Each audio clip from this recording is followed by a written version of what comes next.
سوال کیا ہے کہ ماں باپ زندہ ہے، 4 ان کی بیٹیاں ہیں اور 2 بیٹے ہیں، تو وہ ماں باپ اپنی جائیداد تقسیم کرنا چاہتے ہیں۔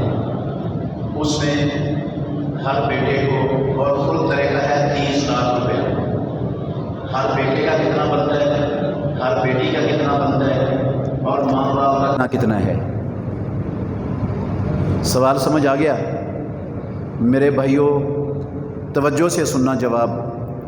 پہلی بات تو یہ ہے کہ وراثت یہ ہوتی ہے صاحب وراثت کی وفات کے بعد۔ ترکہ، جو لفظ ترکہ ہے نا، ترکہ کا مطلب ہے چھوڑی ہوئی چیز۔ تو بندہ جب فوت ہو جائے، وہ چھوڑ کے جائے تو وہ ترکہ ہوتا ہے۔ وراثت کے طور پہ وہ تقسیم ہوتی ہے جو زندگی میں ماں کے پاس ہے یا باپ کے پاس ہے۔ وہ ماں کو وراثت میں ملا ہے، یا ماں نے خود کمایا ہے، یا ماں کو کسی نے تحفہ دیا ہے، یا باپ نے خود کمایا ہے، باپ کو وراثت میں ملا ہوا ہے، جہاں سے بھی مرضی آیا ہے۔ جو کچھ ماں کا ہے، جو کچھ باپ کا ہے، وہ اگر اپنی زندگی میں اپنے بچوں اور بچیوں کو دینا چاہتے ہیں تو وہ وراثت نہیں ہے، نہ اس پر وراثت کا اصول لگے گا، نہ وہ وراثت کے اصول کے تحت تقسیم ہوگی۔ وہ دینا چاہتے ہیں تو اس کو تحفہ کہا جاتا ہے اسلام میں۔ اس کو کیا کہا جاتا ہے؟ تحفہ۔ اور تحفے میں حکم یہ ہے جتنا ہر بیٹے کو دینا ہے اتنا ہی زندگی میں ہر بیٹی کو دینا فرض ہے۔ یہ نہیں ہوگا کہ بیٹے کو بیٹی سے ڈبل ملے گا، یہ نہیں ہے زندگی میں۔ زندگی میں چاہے ماں دینا چاہتی ہے اپنی مملوکہ چیزیں، اور چاہے دینا چاہتا ہے باپ اپنی مملوکہ چیزیں اپنی اولاد کو، تو ماں پر بھی یہی فرض ہے، باپ پر بھی یہی فرض ہے۔ وہ دینا چاہتے ہیں تو اپنے بچوں اور بچیوں کو ایک برابر دیں گے۔ وہاں للذکر مثل حظ الانثیین کا اصول نہیں چلے گا، کیونکہ رسول اللہ صلی اللہ علیہ وسلم نے فرمایا اتقوا اللہ، ماں کو اور باپ کو حکم دیا اللہ سے ڈرو، وسووا بین اولادکم، اور اپنی زندگی میں اپنی اولاد میں برابری کرو، برابر دو سب کو۔ وہ نعمان بن بشیر رضی اللہ عنہ، بشیر نے اپنی بیوی کے کہنے پر ایک غلام تحفہ دے دیا نعمان کو، اور پھر کہنے لگی میں تب خوش ہوں گی جب رسول اللہ صلی اللہ علیہ وسلم کو گواہ بنائے گا۔ تو وہ رسول اللہ صلی اللہ علیہ وسلم کو گواہ بنانے چلے گئے۔ کہنے لگے اللہ کے نبی، میں نے اپنے اس بچے کو یہ غلام تحفہ دیا ہے، تو اس کی ماں کہتی ہے رسول اللہ صلی اللہ علیہ وسلم کو گواہ بناؤ، میں تب خوش ہوں گی، تو میں آپ کو گواہ بنانے آیا ہوں۔ آپ نے اس سے پوچھا الاکا ولد غیرہ، کیا تیری اس نعمان کے علاوہ اور بھی اولاد ہے؟ تیری اور اولاد ہے کہ نہیں؟ اس نے کہا جی اللہ کے نبی ہے۔ آپ نے میرا ساری اولاد کو اتنا دیا جس کو جتنا اس کو دیا ہے؟ اس نے کہا نہیں۔ آپ نے فرمایا یا ساری اولاد کو اتنا دے جتنا اس کو دیا، ورنہ اس سے بھی واپس لے لے۔ تو ان کے پاس ساری اولاد کو اتنا دینے جوگا نہیں تھا، انہوں نے اس سے بھی واپس لے لیا۔ یہ صحیح بخاری کی حدیث ہے۔ یہ اس وقت ہے جب ماں باپ اپنی زندگی میں دینا چاہیں تو۔ ویسے ماں باپ کی زندگی میں اولاد کا ایک ٹیڑی پیسہ بھی حق نہیں ہے۔ نہ کوئی بیٹا مطالبہ کر سکتا ہے کہ میرا حصہ مجھے دو، ایک ٹیڑی پیسہ اس بیٹے کا حصہ نہیں، اور نہ کوئی بیٹی مطالبہ کر سکتی ہے میرا حصہ مجھے دو، ایک ٹیڑی پیسہ اس بیٹی کا حصہ نہیں۔ کوئی حق نہیں ہے ان کو مطالبہ کرنے کا، شرعی طور پر بھی، قانونی طور پر بھی، اور اخلاقی طور پر بھی۔ غلط ہے، 100% غلط ہے۔ چاہے بیٹا مطالبہ کرے چاہے بیٹی مطالبہ کرے اپنے ماں باپ کی زندگی میں مجھے میرا حصہ دو، نہ بیٹے کا نہ بیٹی کا ایک ٹیڑی پیسہ حصہ نہیں ماں باپ کے پاس جو کچھ ہے۔ غلط ہے یہ مطالبہ، اخلاقی طور پر بھی غلط، شرعی طور پر بھی غلط، اور قانونی لحاظ سے بھی غلط۔ کوئی حق نہیں کسی کا۔ ماں باپ وہ اولاد کو ایک ٹیڑی پیسہ بھی نہ دے، سارے کا سارا مسجد کو دے دے، حلال ہے ان کے لیے۔ اولاد کو کوئی زبردستی کرنے کا، مطالبہ کرنے کا نہ اخلاقی جواز، نہ شرعی جواز، نہ قانونی جواز. غلط ہے مطالبہ ان کا، باطل ہے، ناجائز ہے. کسی کا ٹیڑی پیسہ نہیں اولاد میں سے. ہاں اگر ماں باپ اپنی دل کی خوشی سے دینا چاہیں تو اولاد کو، ان کے پاس 30 لاکھ ہے، وہ 30 کا 30 لاکھ بانٹ کے اپنے آپ کو خالی کرنا چاہتے ہیں، وہ سب بچوں بچیوں کو برابر برابر دے دیں. وہ اس میں سے 10 لاکھ بانٹنا چاہتے ہیں تو 10 لاکھ سب کو برابر برابر دے دیں. 5 لاکھ بانٹنا چاہتے ہیں تو 5 لاکھ برابر برابر دے دیں. 1 لاکھ بانٹنا چاہتے ہیں تو 1 لاکھ سب کو برابر برابر دے دیں، باقی سارا اپنے پاس رکھیں. ان سے کسی قسم کا کوئی تقاضا کرنا یہ غلط ہے، ناجائز ہے، حرام ہے ان کی زندگی میں. سمجھ آ گئی جی؟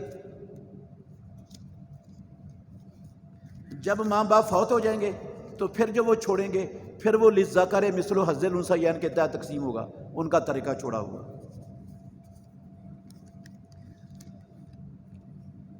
گندم یا مکئی خرید کر اس نیت سے نہ بیچنا کہ جب اس کی قیمت زیادہ ہو جائے گی پھر بیچیں گے، اس کے بارے میں کیا حکم ہے؟ عزیز بھائیو، ہر جنس جب اس کا موسم ہوتا ہے نا، وہ آتی ہے مارکیٹ میں تو یقیناً اس کا ریٹ کم ہوتا ہے. اس کا ریٹ کیا ہوتا ہے؟ کم ہوتا ہے. اور جو ہی مارکیٹ سے اس کی مقدار کم ہوتی جاتی ہے اس کا ریٹ اپ ہوتا جاتا ہے. یہ رب کا قانون ہے، یہ رب کا بنایا ہوا قانون ہے. اس میں بندوں کا کوئی عمل دخل نہیں ہے، بندوں کا کوئی عمل دخل نہیں. قانون یہ ہے، ایک ہوتی ہے رصد اور ایک ہوتی ہے طلب. یہ فطرتی قانون ہے رب کا. جس چیز کی رصد زیادہ ہو اور طلب کم ہو اس کا ریٹ ڈاؤن ہو جاتا ہے، اور جس چیز کی رصد کم ہو اور طلب بڑھ جائے، زیادہ ہو جائے، اس چیز کا ریٹ اپ ہو جاتا ہے. یہ رب کا بنایا ہوا فطرتی قاعدہ اور قانون اور اصول ہے دنیا کا. اس کو کوئی بدلنے والا دنیا میں پیدا نہیں ہوا، نہ یہ بدلتا ہے. یہ فطرتی قانون ہے دنیا کا. رصد کم ہوگی اور طلب زیادہ ہوگی تو وہ چیز مہنگی ہو جائے گی. رصد زیادہ ہوگی، طلب کم ہوگی تو وہ چیز کیا ہو جائے گی؟ سستی ہو جائے گی. اب ایک بندے نے گندم آئی ہے یا چاول آئے ہیں یا چینی آئی ہے، یہ سیزن ہے اس کا فصل کا، وہ اس نے گودام میں لا کر رکھ لی ہے کہ جب اس کی رصد کم ہو جائے گی، معاشرے میں طلب زیادہ ہوگی تو اس وقت اس کی قیمت اپ ہوگی تو میں اس وقت کیا کروں گا؟ بیچوں گا. یہ اس حد تک تو جائز ہے. توجہ سے سننا، اس حد تک تو اس کی گنجائش ہے، جائز ہے کہ جب چیز مارکیٹ کے اندر ہر بندے کو، ہر صارف کو جب چاہے، جہاں سے چاہے، جتنی چاہے آسانی سے مل رہی ہے، اس وقت تک تو یہ ذخیرہ اس کو کر سکتا ہے، حلال ہے اس کے لیے. اور جب چیز مارکیٹ کے اندر ہو گئی ہے کم اور اب ملنا مشکل ہو گئی ہے، اب لائنوں میں لا کے مل رہی ہے، یا جتنی چاہتا ہے بندہ اتنی نہیں مل رہی، لیکن یہ بندہ اپنا گودام بھر کے بیٹھا ہوا ہے اور نکالتا نہیں ہے. اب جو نکالتا نہیں ہے نا، جب چیز مارکیٹ میں کم ہو گئی ہے اور طلب اس کی بڑھ رہی ہے اس وقت نہیں نکالتا، تو اب یہ حرام کھائے گا جو کمائے گا. اب یہ کیا کھائے گا؟ حرام کھائے گا. یہ ذخیرہ اندوزی، اس کو ذخیرہ اندوزی کہتے ہیں. جب لوگوں کو اس کی ضرورت ہے اور میں اس پر سانپ بن کر بیٹھا ہوا ہوں اور بلیک میں اس کو بیچ رہا ہوں، یہ ذخیرہ اندوزی ہے اور یہ حرام ہے. اور یہ کمائی کرنے والا خنزیر کھاتا ہے اور خنزیر کھلاتا ہے اپنے ماں باپ کو اور اپنی اولاد کو. قوم کا بھی دشمن ہے، نبی کا بھی مخالف ہے اور ملک کا بھی دشمن ہے. یہ بندہ حرام ہے یہ اس کا. لیکن جو ہی چیز مارکیٹ میں کم ہونے لگی ہے، ریٹ اس کا قدرتی طور پہ اپ ہو گیا ہے، اب اس کو ساری چیز مارکیٹ میں لانا فرض ہے. وہ مارکیٹ میں لے آئے، وہ جتنے کی اس نے خریدی تھی اس سے زیادہ کی بکے گی، لیکن اس سے بھی زیادہ وہ گپھے حاصل کرنے کے لیے اس کو دبا کے بیٹھا رہے اور بلیک میں بیچتا رہے. یہ حرام ہے، یہ جائز نہیں ہے. سمجھ آ گئی؟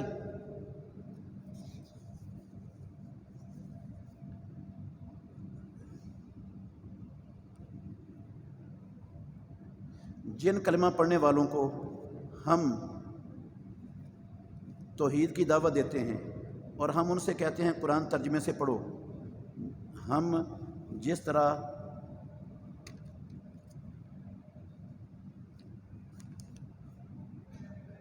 ترجمے سے پڑھ کر ہم جس طرح ہیں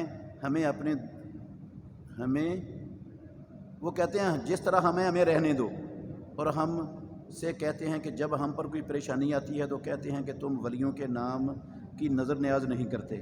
اس وجہ سے آتی ہے کہ ایسے لوگوں کو دعوت دینی چاہیے۔ بالکل بھائی، یہ لوگ بیچارے لا علم ہیں، ان کو دین کا شعور ہی نہیں ہے، سمجھ ہی نہیں ہے، وہ لا علمی کی بنا پر اس طرح کی جو ہے نا وہ باتیں کرتے ہیں۔ ان کی باتوں سے نہ ناراض ہونا چاہیے، نہ پریشان ہونا چاہیے، نہ گھبرانا چاہیے، اور نہ دعوت چھوڑنی چاہیے۔ مایوس نہیں ہونا ان کو دعوت دینے سے، پیار سے، اخلاق سے، محبت سے ان کو سمجھاتے ہی رہنا ہے، سمجھاتے ہی رہنا ہے۔ وہ گالیاں بھی نکالیں، آگے سے پتھر بھی ماریں، برا بھلا بھی کہیں، پھر بھی ان کو کیا رہنا ہے؟ سمجھاتے رہنا ہے۔ یار انبیاء علیہ الصلوۃ والسلام کو باتیں ہوتی تھیں کہ نہیں؟ گالیاں نکالتے تھے کہ لوگ کہ نہیں؟ پتھر مارتے تھے کہ نہیں؟ انہوں نے چھوڑ دی دعوت، بیٹھ کے آرام سے دعوت دیتے رہنا، دعوت نہیں ختم کرنی۔ ہماری کوشش ہے ایک ایک بندہ جہنم کی آگ سے بچ جائے۔ نبیوں کا بھی یہی مشن تھا کہ جہنم کی آگ سے لوگ بچ جائیں، ہمارا بھی یہی مشن ہونا چاہیے، جہنم کی آگ سے بچ جائیں۔ تو بچانے کے لیے نبیوں نے اپنے آرام کو، اپنے چین کو، اپنی ہر شے کو داؤ پر لگایا ہے۔ ہماری کوئی چیز داؤ پر لگ جائے گی انشاءاللہ کچھ نہیں بگڑے گا، کوئی ہمارے پھول نہیں اتریں گے، کوئی نقصان نہیں ہوگا۔ اچھا دیکھیں نا، محمد الرسول اللہ صلی اللہ علیہ وسلم نے طائف والوں کو دعوت دی تو انہوں نے پتھر مارے، پتہ ہے آپ کو؟ ہاں، آپ نے بد دعا کی ان کے لیے؟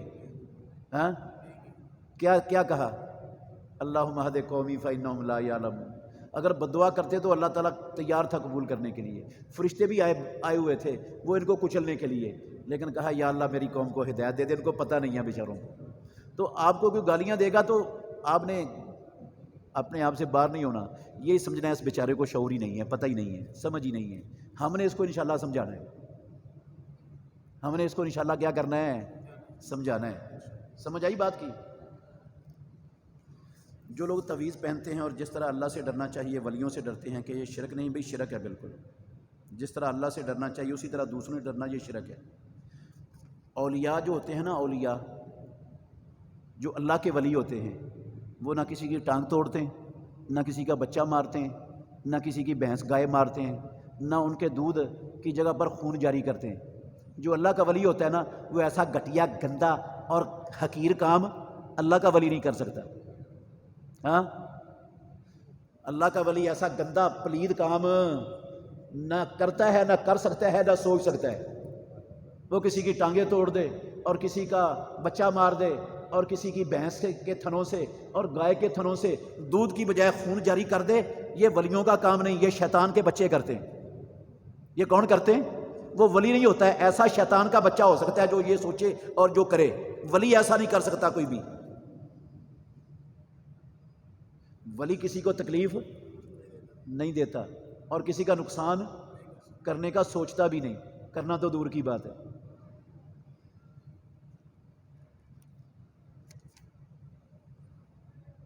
باقی تعویذ نہ رسول اللہ صلی اللہ علیہ وسلم نے کسی کو لکھ کر دیا پوری نبوی زندگی، نہ ابو بکر صدیق رضی اللہ عنہ نے لکھ کر دیا، نہ فاروق اعظم نے، نہ عثمان غنی نے، نہ علی المرتضیٰ نے، نہ حسن و حسین نے۔ پیارے پیغمبر کے 1.5 لاکھ صحابہ سے کسی ایک صحابی نے تعویذ لکھ کر نہ پہنا، نہ پہنایا، نہ دیا، نہ لکھوایا کسی سے۔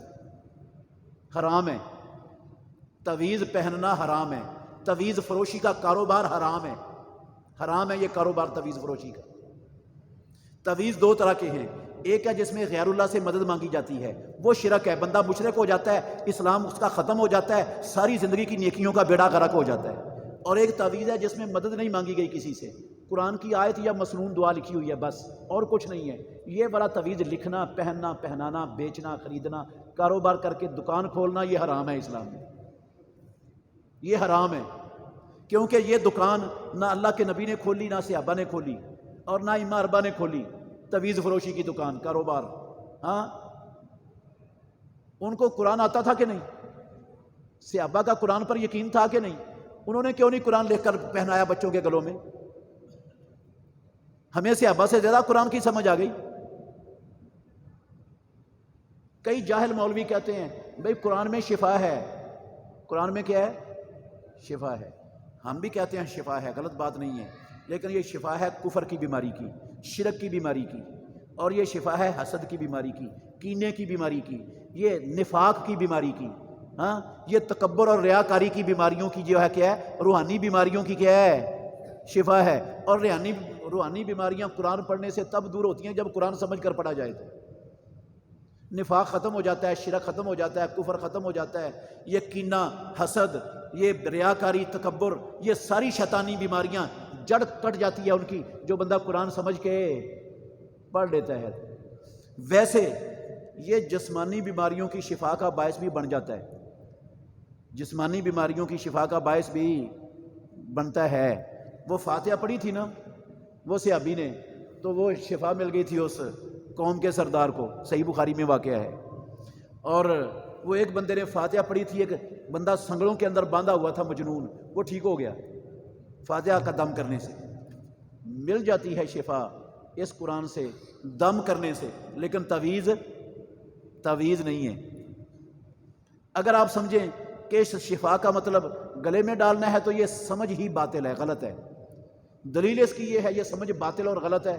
میں ہمیشہ دیتا ہوں یہ دلیل کہ اللہ نے شہد کے بارے میں قرآن میں لکھا ہے، شہد میں کیا ہے، شفا ہے۔ تو بندہ شہد کی بوتل وہ ڈوری میں ڈال کے گلے میں لٹکا لے تو مل جائے گی نا شفا؟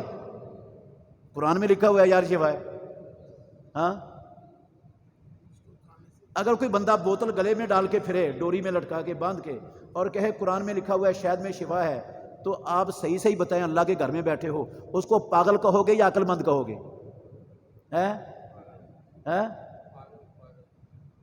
کوئی اس کو عقل مند نہیں کہے گا۔ وہ شہد کی بوتل کیا پورا شہد کا کین بھی لٹکا لے تو وہ اس سے بھی بڑا پاگل، احمق اور گدھا ہوگا۔ اور شہد کو گلے میں باندھنے سے شفا نہیں ملتی، شہد کو کھانے سے، پینے سے، حکیم کے مشورے کے ساتھ استعمال کرنے سے شفا ملے گی، ہاں۔ گلے میں ڈالنے سے نہیں ملتی شفا، قرآن سے۔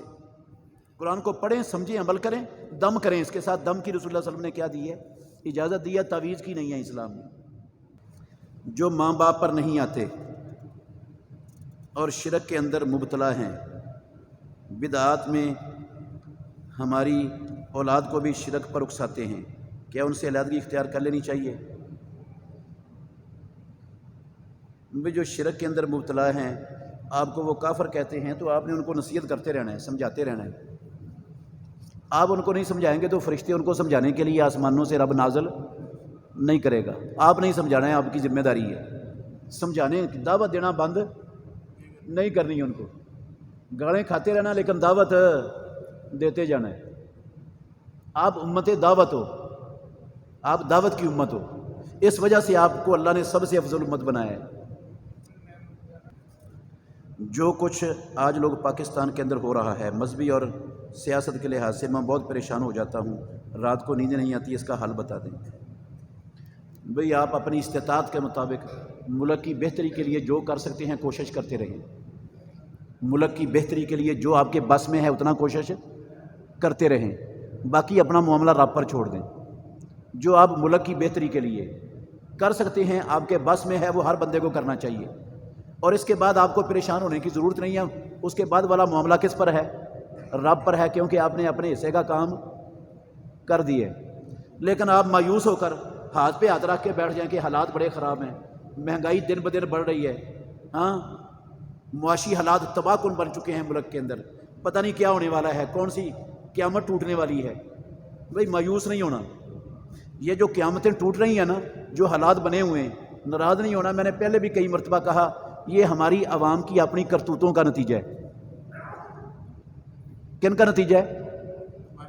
ہمارے اپنے گناہوں کا نتیجہ ہے، ہمارے اپنے اعمال کا نتیجہ ہے۔ دیکھ لیں، آپ کہیں گے ہمارے اعمال کو کیا ہوا؟ کلمہ ہم رب کا پڑھتے ہیں، باتیں رب کی کتنی مانتے ہیں دن میں؟ رب کا حکم مان کر 5 وقت کی باجماعت نماز پڑھنے والے مسیتوں میں کتنے % ہیں؟ ہاں؟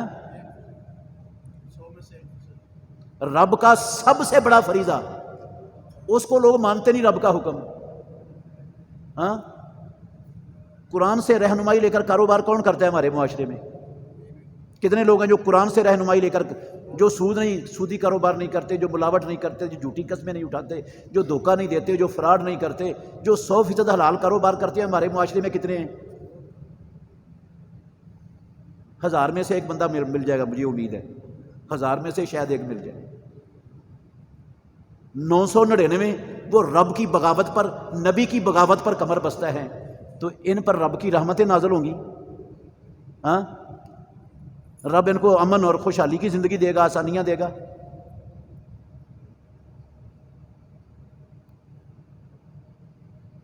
کلمہ رب کا پڑھا ہے اور طریقہ یہودیوں کا، طریقہ عیسائیوں کا، رسم و رواج ہندوؤں کے، ہاں، ہر شے غیر مسلموں کی، نظام غیر مسلموں کے سینے سے لگائے ہوئے، گھر میں اپنائے ہوئے، اور کلمہ رب کا پڑھا ہوا، رب رحمتیں نازل کرے گا ان لوگوں پر۔ مہنگائی کے طوفان چھکڑ نہیں چلیں گے تو اور کیا آئے گا؟ یہی کچھ آئے گا۔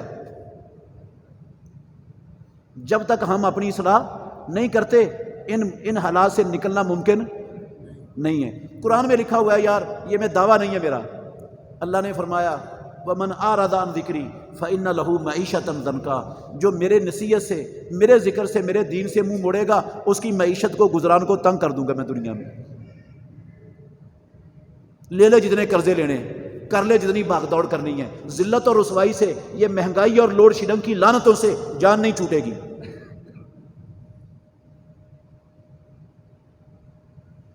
ہمارا اپنا قصور ہے، بہت بڑا قصور ہے ہمارا اپنا۔ ہم نے دیانتداری سے بتائیں، اللہ کے گھر میں بیٹھے ہو،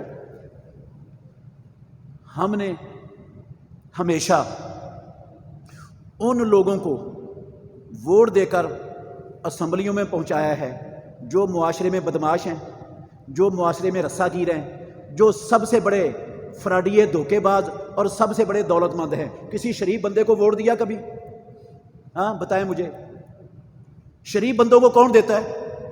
چوروں کو دیتے ہیں، ڈاکوؤں کو دیتے ہیں، لوٹیروں کو دیتے ہیں، فراڈیوں کو دیتے ہیں، غداروں کو دیتے ہیں، لوٹوں کو دیتے ہیں۔ کون ووٹ دیتا ہے ان کو؟ فرشتے؟ اور فرشتے آتے ہیں ان کو ووٹ ڈالنے کے لیے۔ قصور سارا پھر فلانے کا اور ٹمکانے کا۔ ہم تو دودھ سے دھلے ہوئے اور جناب اور زمزم کے پانی سے نہائے ہوئے ہیں، ہماری تو غلطی ہے ہی کوئی نہیں۔ ہمارے تو اوپر رب ویسے ہی ظلم کر رہا ہے، مہنگائی کی چکی میں پیس رہا ہے ہمیں۔ کرتوتیں ہماری ایک نہیں ہیں جو انسانوں والی ہوں، اور انتظار کر رہے ہیں عمر بن خطاب جیسے، جو ہے نا وہ دور کا، صحابہ جیسے دور کا انتظار کر رہے ہیں، ایسی نافرمانیوں اور ایسی رب کی بغاوتوں کی شکل میں ان پر قائم رہ کر پورے معاشرے کا جائزہ لے کے مجھے دیانتداری سے بتائیں، شریف بندے بھی ووٹ لینے کے لیے آتے ہیں، ان کے ووٹوں، ان کی صندوقڑیوں سے کچھ بھی نہیں نکلتا، خالی نکلتی ہیں۔ کون ڈالتا ہے ان کو؟ ہم ہی ڈالتے ہیں۔ کرتوت ہمارے، اور ہمارے کرتوتوں کا یہ نتیجہ ہماری آنکھوں کے سامنے۔ ہم اپنی اصلاح نہیں کریں گے تو یہ حالات نہیں بدلنے والے۔ ہم نے کچھ عرصہ پہلے گھر بنانے کے لیے زمین خریدی تھی، جو کہ ہماری بڑی فیملی کے لیے بہت کم تھی۔ اب ہم اس زمین کو فروخت کر کے نئی زمین خریدنا چاہ رہے ہیں تاکہ ہماری فیملی کو رہائش کے لیے مناسب بڑی جگہ مل جائے۔ کہ ایسے پلاٹ پر زکوٰۃ ادا کرنی ہوگی؟ ہاں بھائی، جب آپ نے اس کو پلاٹ کو بیچنے کی نیت کر لی ہے تو اس وقت سے آپ پر زکوٰۃ فرض ہو گئی۔ جب بکے گی، اگر ابھی آپ نے آج نیت کی ہے، سال کے اندر اندر بک گئے تو آپ 1 سال کی زکوٰۃ ادا کریں گے اس میں سے۔ اور اگر کئی سال پڑی رہی بیچنے کی نیت کر کے، نہیں بکی، تو جتنے سالوں کے اندر، جتنے سال وہ پڑی رہی ہے، ہر سال کے حساب سے اس کی زکوٰۃ آپ پر فرض ہے، لازم ہے۔ نماز پڑھانے سے پہلے مصلی خالی ہوتا ہے اور تکبیر پڑھنے کو کہتے ہیں، تکبیر کے بعد مصلی پر کھڑے ہو کر نماز پڑھاتے ہیں، کیا یہ درست ہے؟ بھی درست ہے، درست ہے بالکل۔ کسی بھائی کا مجھ سے سوال تھا کہ بے شک اللہ ہر چیز پر قادر ہے، اللہ قادر ہے تو اپنے جیسے ایک یا اس سے زیادہ اللہ بنا سکتا ہے؟ اگر بنا سکتا ہے تو وحدہ لا شریک کا مطلب کیا ہوگا؟ بھئی اللہ ہر چیز پر قادر ہے، اس میں کوئی شک شبہ نہیں ہے، لیکن اللہ رب العالمین اپنے جیسا نہ کسی کو بنایا ہے، نہ کبھی اللہ نے بنانا ہے، نہ بنایا ہے نہ بنانا ہے۔ وہ اکیلا ہے، بنا سکتا ہے لیکن اس نے بنایا نہ بنایا ہے نہ اس نے بنانا ہے۔